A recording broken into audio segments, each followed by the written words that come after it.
രാം നാരായണ രാം. ഈ ലോകം, ഈ വിശ്വം, ഈ അനന്ത വിശ്വത്തിലെ എല്ലാ പ്രവർത്തനങ്ങളും എല്ലാം വസ്തുവാണ്.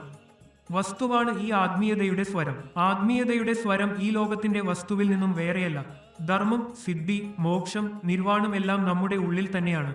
നമ്മുടെ ഉള്ളിൽ ഒന്നുമില്ലാത്തതാണുണ്ടോ? നാം എല്ലാവരും അനന്തവിശ്വത്തിലെ അണുപരമാണുക്കളായി ഒരേ ചക്രത്തിൽ ചുറ്റിവരുന്നു. പുരാതന കാലം മുതൽ ഒരേ അവസ്ഥയിൽ പടുത്തിരിക്കുന്നു. ഈ ശരീരം ഒരു മഹത്തായ യന്ത്രമാണ്.